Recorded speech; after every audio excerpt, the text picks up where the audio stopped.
ఇంతకు ముందు వీడియోలో మనం ఆహార రక్షణ మరియు ఆహారం నిల్వ చేయడం మధ్య తేడాను తెలుసుకున్నాం కదా. అలాగే ఆహార రక్షణ పద్ధతులైన ఫ్రీజింగ్, పొగబెట్టడం, కీటకనాశనులు వాడటం మరియు పాశ్చరైజేషన్ వంటి పద్ధతులను గురించి నేర్చుకున్నాం కదా. ఈ వీడియోలో మనం మరికొన్ని ఆసక్తికరమైన పద్ధతుల గురించి తెలుసుకుందాం. అందులో ముఖ్యమైనవి జడవాయువులను వాడటం మరియు రేడియేషన్. మీరెప్పుడైనా షాపులో దొరికే పాకెట్లలో ఉండే ఆహార పదార్థాలను గమనించారా? ఉదాహరణకు లేస్ లేదా కుర్కురే వంటి చిప్స్ ప్యాకెట్లు కొన్నప్పుడు అవి చాలా ఉబ్బినట్లుగా, గాలితో నిండినట్లుగా కనిపిస్తాయి. ప్యాకెట్ విప్పగానే అందులో చిప్స్ తక్కువ, గాలి ఎక్కువగా ఉండడం చూసి మనం చాలాసార్లు చిరాకు పడుతుంటాం కదా. ఎందుకు వీళ్ళు ఇంత గాలి నింపుతారు అని కంప్లైంట్ కూడా చేస్తుంటాం. కానీ అసలు విషయం ఏంటంటే, ఆ కంపెనీల వాళ్ళు మనల్నేదో మోసం చేయడానికి అలా గాలి నింపరు. వాళ్ళు ఆ ప్యాకెట్లలో నింపేది మామూలు గాలి కాదు, నైట్రోజన్ వంటి జడవాయువు, ఇనర్ట్ గ్యాస్. ఇలా జడవాయువు నింపడానికి ఒక బలమైన కారణముంది. అదేంటంటే, జడవాయువు దేనితోనూ త్వరగా రసాయన చర్య జరపని వాయువు. నైట్రోజన్ అధికారికంగా జడవాయువు కాకపోయినా సాధారణ గది ఉష్ణోగ్రత దగ్గర అది అలాగే ప్రవర్తిస్తుంది.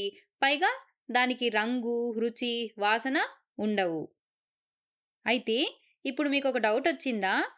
ఈ నైట్రోజన్ని ఎందుకు వాడతారు? ఎందుకంటే ఈ నైట్రోజన్ గ్యాస్ ఆ చిప్స్ మెత్తబడిపోకుండా, పాడవకుండా కాపాడుతుంది. ముఖ్యంగా చిప్స్‌లో ఉండే నూనె బయట గాలిలో ఉండే ఆక్సిజన్‌తో చర్య జరిపి పాడవకుండా, అంటే ముగ్గిపోయిన వాసన రాకుండా ఈ గ్యాస్ అడ్డుకుంటుంది.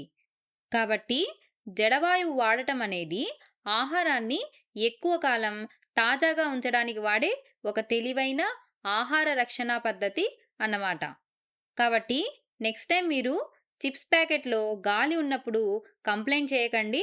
అది మన మంచి కోసమే. ఇక చివరగా ఆహార రక్షణలో అత్యాధునికమైన పద్ధతి ఒకటుంది. అదే రేడియేషన్. రేడియేషన్ అంటే ఏంటి? ఇవి ఎక్స్ కిరణాలు మరియు గామా కిరణాల వంటి తరంగాలు. మనం హాస్పిటల్‌లో ఎక్స్‌రేల గురించి వినే ఉంటాం కదా.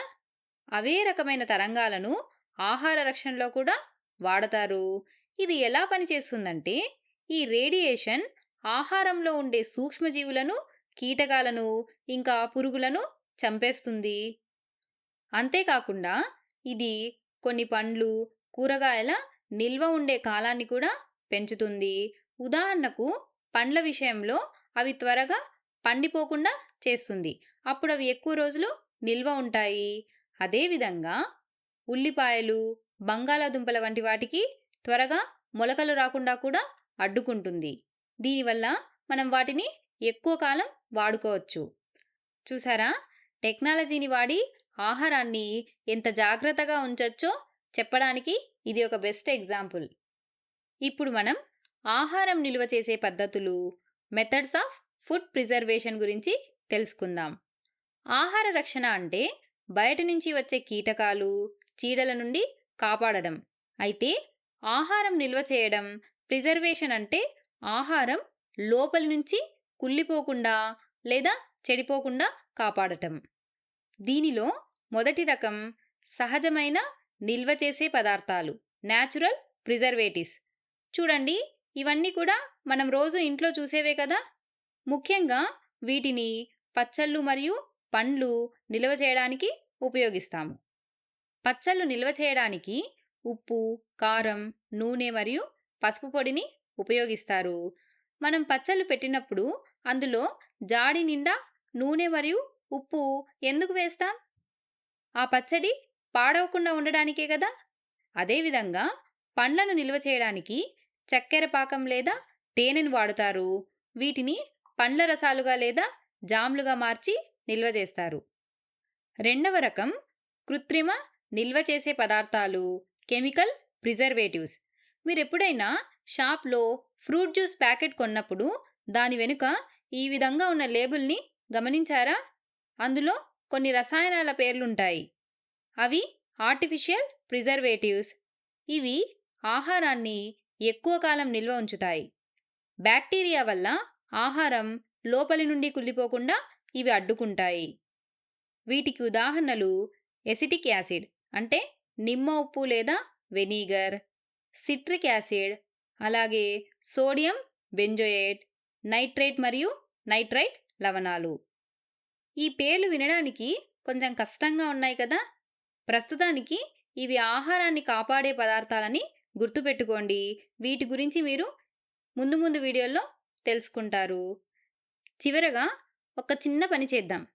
మీరు ఈసారి ఏదైనా ప్యాకెట్ ఫుడ్, అది బిస్కెట్లు కావచ్చు, జ్యూస్ కావచ్చు, లేదా బ్రెడ్ కావచ్చు, ఇటువంటివి కొన్నప్పుడు దాని వెనక ఉన్న లేబుల్ ఒకసారి చదవండి. అందులో ఆహారం నిల్వ చేయడానికి వాడే దినుసులు, ఇంగ్రీడియెంట్స్ ఏంటి, అవి సహజమైనవా లేక రసాయనాలా అని ఒకసారి గమనించండి. కొన్నిసార్లు మార్కెట్లో దొరికే కొన్ని ఆహార పదార్థాలలో హానికర రసాయనాలు అంటే హార్మ్‌ఫుల్ కెమికల్స్ కూడా ఉంటాయి.